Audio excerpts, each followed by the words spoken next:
ಸೊಪ್ಪು ಅದ್ರದ್ದು ದಂಟಿಂದು ಸೊಪ್ಪಿತ್ತಲ್ಲ ಫ್ರೆಂಡ್ಸ್, ಅದ್ರದ್ದು ನಾನು ಹುಳಿ ಸೊಪ್ಪು ಮಾಡ್ತೀನಿ. ನಮ್ಮ ಕಡೆ ಎಲ್ಲ ಹುಳಿ ಸೊಪ್ಪು ಅಂತ ಮಾಡ್ತಾಯಿದ್ವಿ, ಹುಳಿ ಸೊಪ್ಪು ಅಂತ ಹೇಳ್ತಾರೆ. ಇದೆಲ್ಲ ನಮ್ಮ ಅಜ್ಜಿ ಹಳೆ ಕಾಲದ ಅಡುಗೆಗಳಿದು. ನೋಡಿ ಇದು ಸೊಪ್ಪು ಅದರದ್ದು, ನೋಡಿ ಇದು ಸೊಪ್ಪು ಅಂದರೆ ದಂಟೆಲ್ಲ ತೊಗೊಂಬಿಟ್ಟಿದ್ದೀನಿ ಫ್ರೆಂಡ್ಸ್. ನೋಡಿ ದಂಟೆಲ್ಲ ತೊಗೊಂಬಿಟ್ಟಿದ್ದೀನಿ, ಬರೀ ಇದು ಸೊಪ್ಪು ಮಾತ್ರ ಇದೆ. ಸೊ ಇದ್ರದ್ದು ಉಳ್ಸೊಪ್ಪು ಮಾಡೋಣ. ಅದು ಹೆಂಗೆ ಮಾಡೋದು ಅಂತ ನೋಡ್ಕೊಳ್ಳೋಣ ಬನ್ನಿ ಫ್ರೆಂಡ್ಸ್. ಡ್ರೈ ರೋಸ್ಟ್ ಮಾಡ್ಕೊಳ್ಳೋಣ. ಕೆಲವೆಲ್ಲ ತೋರಿಸ್ತೀನಿ ನೋಡಿ, ಸ್ವಲ್ಪ ಉರಿ ಕಮ್ಮಿ ಮಾಡ್ಕೊಂಡಿದ್ದೀನಿ ನೋಡಿ ಫ್ರೆಂಡ್ಸ್. ಇದಕ್ಕೆ 2 ಸ್ಪೂನ್ ಜೀರಿಗೆ ಹಾಕೋತಾ ಇದ್ದೀನಿ ನೋಡಿ. ಆಮೇಲೆ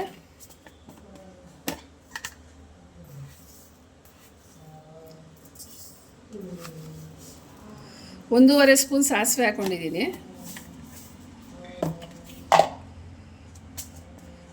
ಇದು ಮೆಂತ್ಯ ಕಾಳು, ಅದು 1.5 ಸ್ಪೂನ್ ಹಾಕೋತೀನಿ. ತುಂಬ ಹಾಕ್ಕೊಂಡ್ರೆ ಸ್ವಲ್ಪ ಕಹಿ ಬರುತ್ತೆ, ಅದಕ್ಕೋಸ್ಕರ. ಆಮೇಲೆ 4 ಒಣಮೆಣ್ಸಿನ್ಕಾಯಿ ಹಾಕೋತಾ ಇದ್ದೀನಿ, ಇದು ಗುಂಟೂರು ಮೆಣಸಿನ್ಕಾಯಿ. ಇವಾಗ ಇದನ್ನು ಕ್ಲೀನಾಗಿ ರೋಸ್ಟ್ ಮಾಡ್ಕೊಳ್ಳೋಣ. ಡ್ರೈ ರೋಸ್ಟ್ ಮಾಡಬೇಕು ಫ್ರೆಂಡ್ಸ್ ಇದು. ಸೊ ಇದನ್ನು ನಾನು ಡ್ರೈ ರೋಸ್ಟ್ ಮಾಡ್ಕೋತೀನಿ. ಚಟಪಟ ಅಂತ ಇದಾಗಿದೆ, ಫ್ರೈ ಆಗಿದೆ ಇದು. ಇವಾಗ ನಾನು ಇದಕ್ಕೆ ಒಂದು ಸ್ವಲ್ಪ ಬೆಳ್ಳುಳ್ಳಿ ಹಾಕ್ಕೊಂಡಿದ್ದೀನಿ. ಒಂದು ಚಿಕ್ಕ ಗಡ್ಡೆ ಅಷ್ಟು ತೊಗೊಂಡಿದ್ದೀನಿ ಫ್ರೆಂಡ್ಸ್. ಬೆಳ್ಳುಳ್ಳಿ ಹಾಕಿದಷ್ಟು ಚೆನ್ನಾಗಿರುತ್ತೆ. ಸೊ ಇಲ್ಲೊಂದು ಚಿಕ್ಕ ಗೆಡ್ಡೆ ಬೆಳ್ಳುಳ್ಳಿ, ಪುಟಾಣಿ ಗೆಡ್ಡೆ, ಯಾಕಂದರೆ ಸೊಪ್ಪು ಸ್ವಲ್ಪ ಜಾಸ್ತಿ ಇದೆ ನಮ್ಮದು, ಅದಕ್ಕೆ ಒಂದು ಪುಟಾಣಿ ಗೆಡ್ಡೆ ತೊಗೊಂಡಿದ್ದೀನಿ. ಈಗ ಇದನ್ನು ಇಳಿಸ್ಕೊಳ್ಳೋಣ. ಬೆಳ್ಳುಳ್ಳಿ ಏನು ಉರಿಯೋಷ್ಟಿಲ್ಲ ಫ್ರೆಂಡ್ಸ್. ಈಗ ಸ್ಟವ್ ಮೇಲೆ ಪಾತ್ರೆ ಇಟ್ಟು ಸೊಪ್ಪಿಟ್ಟಿದ್ದೀನಿ. ಇದು ಸ್ವಲ್ಪ ಬೇಯಬೇಕು ಫ್ರೆಂಡ್ಸ್. ಇದಕ್ಕೇನು ಜಾಸ್ತಿ ನೀರೆಲ್ಲ ಹಾಕೋದು ಬೇಡ, ಇದರಲ್ಲೇ ನೀರಿರುತ್ತೆ. ಆಮೇಲೆ ತೋರಿಸ್ತೀನಿ ನೋಡಿ ಬೆಂದಮೇಲೆ ಹೆಂಗಾಗುತ್ತೆ ಅಂತ. ಸೊ ಒಂದು ಸ್ವಲ್ಪ ಹುಣಸೆಹಣ್ಣು ಹಾಕೊಳ್ಳೋಣ ಇದಕ್ಕೆ. ನೋಡಿ ಇಷ್ಟು ಹುಣಸೆಹಣ್ಣು ಹಾಕೋತಾ ಇದ್ದೀನಿ, ಯಾಕಂದರೆ ಸೊಪ್ಪು ಶ್ರಿಂಕ್ ಆಗುತ್ತೆ, ಕಮ್ಮಿ ಆಗುತ್ತೆ. ಸೊ ಹುಣಸೆಹಣ್ಣು ಜಾಸ್ತಿ ಹಾಕಿದ್ರೆ ಹುಳಿ ಜಾಸ್ತಿ ಆಗಿಬಿಡುತ್ತೆ. ಸೊ ಅದಕ್ಕೆ ನೋಡಿ ಇನ್ನೊಂದು ಸ್ವಲ್ಪ ಇಷ್ಟು, ಒಂದು ಚಿಕ್ಕ ನಿಂಬೆಹಣ್ಣು ಗಾತ್ರ ಹಾಕೊಳ್ಳಿ ಫ್ರೆಂಡ್ಸ್. ಅಂದರೆ ನಿಮ್ಮ ಸೊಪ್ಪು ನೀವು ಎಷ್ಟು ಸೊಪ್ಪು ಮಾಡ್ತೀರ ಅದು ನೋಡಿಕೊಂಡು ಮಾಡಿ. ಈ ಸೊಪ್ಪೆಲ್ಲ ಶ್ರಿಂಕ್ ಆದಮೇಲೆ ನಾನು ಉಪ್ಪು ಹಾಕೋತೀನಿ. ಈಗ ಉಪ್ಪು ಹಾಕ್ಕೊಂಡ್ರೆ ಅಂದರೆ ಎಷ್ಟು ಜಾಸ್ತಿ ಆಗ್ಬೋದು ಅಥವಾ ಕಡಿಮೆ ಆಗ್ಬೋದು. ಸೊ ಒಂದು ಸತಿ ಸೊಪ್ಪು ಶ್ರಿಂಕ್ ಆದರೆ ಅಂದರೆ ಏನು ಬೆಂದ ಮೇಲೆ ಸ್ವಲ್ಪ ಆಗುತ್ತಲ್ಲ ಸೊಪ್ಪು, ಆವಾಗ ಉಪ್ಪು ಹಾಕೋತೀನಿ ಫ್ರೆಂಡ್ಸ್. ಎಲ್ಲರೂ ಆಡ್ಕೋತಾರೆ ನಾನು ಮಾತಾಡೋದನ್ನು ನೋಡಿ, ಪ್ಲೀಸ್ ನೀವು ಅಂದ್ಕೊಬಿಡಿ ಹಂಗೆ ನೋಡಿ ಫ್ರೆಂಡ್ಸ್. ಈಗ ನಾನು ಡ್ರೈ ರೋಸ್ಟ್ ಮಾಡ್ಕೊಂಡಲ್ಲ, ಬೆಳ್ಳುಳ್ಳಿ, ಮೆಂತ್ಯ, ಜೀರಿಗೆ, ಸಾಸಿವೆ, ಒಣಮೆಣ್ಸಿನ್ಕಾಯಿ, ಇದಿಷ್ಟು ಸ್ವಲ್ಪ ರುಬ್ಬಿಟ್ಕೊಂಡಿರ್ತೀನಿ, ಅಂದರೆ ಗ್ರೈಂಡ್ ಮಾಡಿ ಇಟ್ಟಿರ್ತೀನಿ. ಆಮೇಲೆ ಸೊಪ್ಪು ಬೆಂದಮೇಲೆ ಅದು ಹಾಕಿ ಗ್ರೈಂಡ್ ಮಾಡಬೇಕಾಗುತ್ತೆ. ಮಾಡ್ಕೊಂಡಿಲ್ಲ, ಹಂಗೆ ಎಲೆಗಳು ಮಾತ್ರ ಹಂಗೆ ಹಾಕಿದ್ದೀನಿ, ಯಾಕಂದರೆ ಬೆಂದೋಗುತ್ತೆ ಅದು. ಬೆಂದಮೇಲೆ ಮತ್ತೆ ನಾವು ಮಿಕ್ಸಿ ಮಾಡ್ಕೋಬೇಕಾಗುತ್ತಲ್ಲ. ಸೊ ಅದಕ್ಕೆ ನಾನು ಸೊಪ್ಪನ್ನ ಕಟ್ ಮಾಡಿಲ್ಲ, ಹಂಗಂಗೆ ಎಲೆಗಳು ಹಾಕಿದ್ದೀನಿ.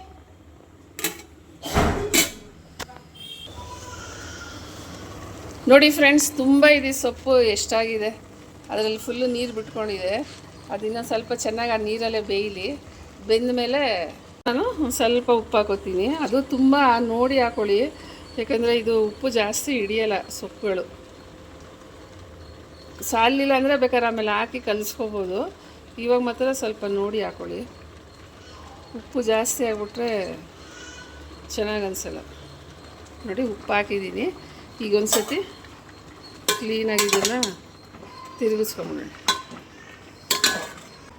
ನೋಡಿ ನೀರು ನೋಡಿ ಎಷ್ಟೊಂದಿದೆ ಫ್ರೆಂಡ್ಸ್. ಇದರಲ್ಲೇ ಸ್ವಲ್ಪ ಚೆನ್ನಾಗಿ ಬೆಂದ್ಬಿಡ್ಲಿ ಸೊಪ್ಪು. ಉಪ್ಪೆಲ್ಲ ಬೆಂದಿದೆ ಮತ್ತು ಆರ್ಕೊಂಡಿದೆ, ತಣ್ಣಗೂ ಆಗಿದೆ. ಇವಾಗ ಇದನ್ನು ನಾನು ಮಿಕ್ಸಿಗೆ ಹಾಕಿ ರುಬ್ತೀನಿ ಫ್ರೆಂಡ್ಸ್. ನೋಡಿ ಫ್ರೆಂಡ್ಸ್, ಇದು ಬೆಂದಿರೋ ಅಂಥದ್ದು ಈ ಮಿಕ್ಸಿಗೆ ಹಾಕೋತಾ ಇದ್ದೀನಿ. ಅದು ಆವಾಗಲೇ ನಾವು ಡ್ರೈ ಪೌಡರ್ ಎಲ್ಲ ಮಾಡಿ ಹಾಕಿದ್ದೀವಲ್ಲ, ಅದಕ್ಕೆ ಹಾಕ್ತಾಯಿದ್ದೀನಿ. ಹುಣಸೆಹಣ್ಣು ಮತ್ತು ಸೊಪ್ಪು ಬೆಂದಿರೋದು.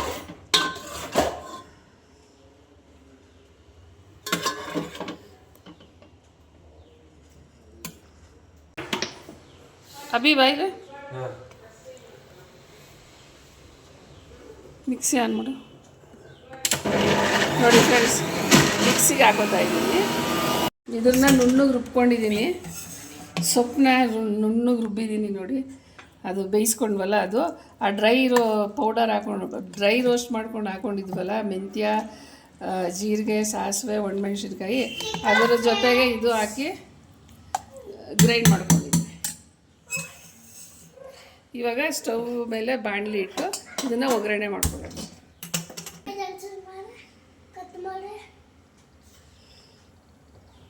ನೋಡಿ ಒಂದು 10 ಸ್ಪೂನ್ ಎಣ್ಣೆ ಹಾಕ್ಕೊಂಡಿದ್ದೀನಿ ಫ್ರೆಂಡ್ಸ್. ಎಣ್ಣೆ ಕಾದಿದೆ, ಇದಕ್ಕೆ ಗಸಗಸೆ ಸಾಸಿವೆ ಹಾಕೋತಾ ಇದ್ದೀನಿ. ಸಾಸಿವೆ ನೋಡಿ ಚಿಟಪಟ ಅಂತ ಇದೆ. ಇವಾಗ ಇಷ್ಟು ಬೆಳ್ಳುಳ್ಳಿ ನಾನು ಜಜ್ಜಿಟ್ಕೊಂಡಿದ್ದೀನಿ. ಇದು ಒಂದು ಚಿಕ್ಕ ಗಡ್ಡೆ ಅಷ್ಟಿದೆ ಫ್ರೆಂಡ್ಸ್. ಬೆಳ್ಳುಳ್ಳಿ ಹಾಕಿದಷ್ಟು ಟೇಸ್ಟ್ ತುಂಬ ಚೆನ್ನಾಗಿರುತ್ತೆ. ಇದನ್ನು ನಾನು ಕ್ರಷ್ ಮಾಡಿ ಇಟ್ಕೊಂಡಿದ್ದೀನಿ. ಸೊ ಇವಾಗ ಇದನ್ನು ಇಲ್ಲಿ ಹಾಕ್ತೀನಿ. ಬೆಳ್ಳುಳ್ಳಿ ಚೆನ್ನಾಗಿ ಸ್ವಲ್ಪ ಬಾಡಿದ್ಮೇಲೆ ನೋಡಿ ಬೆಳ್ಳುಳ್ಳಿನ ಸ್ವಲ್ಪ ಚೆನ್ನಾಗಿ ಕೆಂಪು ಮಾಡ್ಕೊಳ್ಳೋಣ. ಈಗ 2 ಒಣಗಿದ ಮೆಣಸಿನ್ಕಾಯಿ ಒಗ್ಗರಣೆಗೆ ಹಾಕ್ಕೊಂಡಿದ್ದೀನಿ ಫ್ರೆಂಡ್ಸ್, ಮತ್ತು ಕರಿಬೇವು. ಇವಾಗ ಇದು ಇಷ್ಟೆಲ್ಲ ಹಾಕೊಂಡ್ಮೇಲೆ ಈ ಏನು ಸೊಪ್ಪು ನಾವು ರುಬ್ಬಿಟ್ಕೊಂಡಿದ್ದೀವಿ ಅದನ್ನು ಅದಕ್ಕೆ ಹಾಕೊಂಡ್ಬಿಡ್ಬೇಕು. ನೋಡಿ, ಈ ಥರ ತುಂಬ ಟೇಸ್ಟಾಗಿರುತ್ತೆ ಫ್ರೆಂಡ್ಸ್, ತುಂಬ ಹೆಲ್ತಿಯಾಗಿರುತ್ತೆ. ಮಾಡ್ಕೊಳ್ಳಿ. ಇದು ಅನ್ನದ ಜೊತೆ ಕಲಿಸ್ಕೊಂಡು ತಿಂದ್ರಂತೂ ತುಂಬಾ ಚೆನ್ನಾಗಿರುತ್ತೆ. ಇದು ಸ್ವಲ್ಪ ಉರಿ ಕಡಿಮೆ ಇಟ್ಕೊಳ್ಳಿ. ನೋಡಿ, ಇದರಲ್ಲಿ ಎಣ್ಣೆಯಲ್ಲಿ ಬಿಡು ಮಾಡ್ತೀನಿ. ಇದಕ್ಕೆ ಸ್ವಲ್ಪ ಉಪ್ಪು ಕಡಿಮೆ ಇದೆ ಫ್ರೆಂಡ್ಸ್, ಸ್ವಲ್ಪ ಉಪ್ಪು ಹಾಕೋತೀನಿ.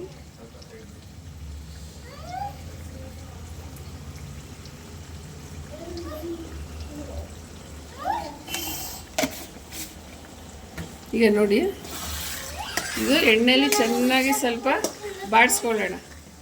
ಎಣ್ಣೆಲಿ ಸ್ವಲ್ಪ ಚೆನ್ನಾಗಿ ಕುದಿದ್ರೆ ನೀವೊಂದು 3-4 ದಿನ ಇಟ್ಟರು ಏನೂ ಆಗೋಲ್ಲ. ಬಟ್ ಫ್ರಿಜ್ಜೆಲ್ಲ ಇಟ್ಕೊಂಡ್ರೆ ಒಳ್ಳೇದು ಅಂದ್ಕೊತೀನಿ. ಎಲ್ಲ ಬೇಯಿಸಿರೋದು ಇದು. ನೋಡಿ, ಈ ಥರ ಚೆನ್ನಾಗಿ ಮಾಡ್ಕೋಬೇಕಿದು. ಈ ಥರ ಆಗಿದೆ ಸೊಪ್ಪು. ಇದು ಉಳ್ಸೊಪ್ಪು ತುಂಬ ಚೆನ್ನಾಗಿರುತ್ತೆ ಟೇಸ್ಟು. ರೈಸ್ ಜೊತೆಗಂತೂ ತುಂಬಾ ಚೆನ್ನಾಗಿರುತ್ತೆ. ನೋಡಿ, ಸೈಡಲ್ಲೆಲ್ಲ ಎಣ್ಣೆ ಬಿಟ್ಕೊಂಡಿದೆ. ಸೊ ಅಲ್ಲಿಗೆ ಇದು ಆಗಿದೆ ಅಂತ ಸ್ವಲ್ಪ ಎಣ್ಣೆಲಿ ಚೆನ್ನಾಗಿ ಬಾಡಿಸ್ಕೊಂಡಿದ್ದೀನಿ. ನಿಮ್ಗೆ ಅರ್ಥ ಆಯಿತು ಅಂತ ಅಂದ್ಕೊಂಡಿದ್ದೀನಿ ಫ್ರೆಂಡ್ಸ್. ಇದು ಮಾಡೋದು ಹೆಂಗೆ ಅಂತ ತುಂಬಾ ಚೆನ್ನಾಗಿರುತ್ತೆ. ಟ್ರೈ ಮಾಡಿ, ಆರೋಗ್ಯಕ್ಕೂ ಒಳ್ಳೆಯದಿದು. ಎಲ್ಲ ಯಾವುದ್ರ ಜೊತೆಗೆ, ಅನ್ನದ ಜೊತೆಗೆ ಬೇಕಂದ್ರೆ ಚಪಾತಿ ಜೊತೆಗೂ ತಿನ್ಬೋದು ಫ್ರೆಂಡ್ಸ್, ಏನೂ ಆಗೋಲ್ಲ. ತುಂಬ ಚೆನ್ನಾಗಿರುತ್ತೆ. ನಾನು ಇವಾಗ ಡಿಶ್ ಔಟ್ ಮಾಡ್ಕೋತೀನಿ. ನೋಡಿ,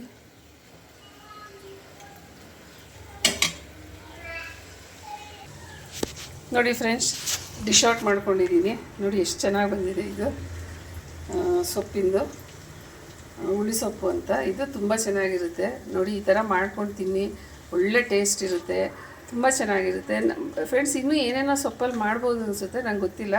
ಒಂದು ಸೊಪ್ಪು ಗೊತ್ತು, ಇವರು ಆಂಧ್ರವ್ರು ಯೂಸ್ ಮಾಡ್ತಾರೆ, ಗೋಂಗೂರ ಸೊಪ್ಪು ಅದು. ಬಟ್ ನನಗೆ ನಮ್ಮನೇಲಿ ನಮ್ಮ ಅಜ್ಜಿ ಈ ಸೊಪ್ಪಲ್ಲೇ ಯಾವಾಗಲೂ ಮಾಡ್ತಾಯಿದ್ದಿದ್ದು. ಈ ಥರ ಹುಳಿ ಸೊಪ್ಪು, ದಂಟಿನ ಸೊಪ್ಪಲ್ಲೇ ಮಾಡ್ತಾಯಿದ್ದಿದ್ದು ಯಾವಾಗಲೂ. ಸೊ ಅದನ್ನು ನಿಮಗೆ ತೋರಿಸ್ಕೊಟ್ಟಿದ್ದೀನಿ. ಆರೋಗ್ಯಕ್ಕೆ ತುಂಬ ಒಳ್ಳೆಯದು ಫ್ರೆಂಡ್ಸ್ ಇದು. ನೋಡಿ ಫ್ರೆಂಡ್ಸ್, ಇವಾಗ ಇದನ್ನು ಒಂದು ಸ್ವಲ್ಪ ಅನ್ನಕ್ಕೆ ಹಾಕಿ ಕಲಿಸ್ಕೊಳ್ತೀನಿ. ನೋಡಿ ಎಷ್ಟು ಚೆನ್ನಾಗಿರುತ್ತೆ ತಿನ್ನೋಕ್ಕೆ ಅಂದರೆ ಅಷ್ಟು ಚೆನ್ನಾಗಿರುತ್ತೆ. ಆ ಬೆಳ್ಳುಳ್ಳಿ ಸ್ವಲ್ಪ ಜಾಸ್ತಿ ಹಾಕ್ಕೊಂಡ್ರೆ ಒಳ್ಳೆಯದು. ಗ್ಯಾಸ್ಟ್ರಿಕ್ಕು ಅದು ಇದೆಲ್ಲ ಕಮ್ಮಿ ಆಗುತ್ತೆ. ನೋಡಿ ಫ್ರೆಂಡ್ಸ್, ಈ ಥರ ಸ್ವಲ್ಪ ಗಟ್ಟಿಗೆ ಕಲಿಸ್ಕೊಂಡು ತಿನ್ನಬೇಕು. ತುಂಬ ಚೆನ್ನಾಗಿರುತ್ತೆ ಇದು. ಸ್ವಲ್ಪ ಬಿಸಿ ಇದೆ ಫ್ರೆಂಡ್ಸ್ ಇದು.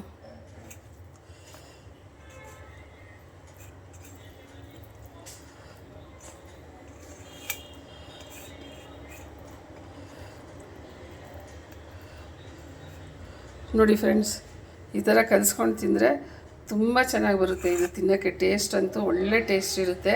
ಸೊ ಒಂದ್ಸರಿ ಟ್ರೈ ಮಾಡಿ ನೋಡಿ. ಅನ್ನದ ಜೊತೆಗೆಲ್ಲ ಕಲಿಸ್ಕೊಂಡು ತಿನ್ನೋಕ್ಕೆ, ನೆಂಚ್ಕೊಳ್ಳೋಕ್ಕೆ ಎಲ್ಲ ತುಂಬ ಚೆನ್ನಾಗಿರುತ್ತೆ. ಸೊ ಟ್ರೈ ಮಾಡ್ತೀರಾ ಅಂತ ತಿಳ್ಕೊಂಡಿದ್ದೀನಿ ಫ್ರೆಂಡ್ಸ್. ಸೊ ಇಲ್ಲಿಗೆ ನಾನು ವಿಡಿಯೋ ಮುಗಿಸ್ತೀನಿ. ನೋಡಿ ಎಷ್ಟು ಚೆನ್ನಾಗಾಗಿದೆ.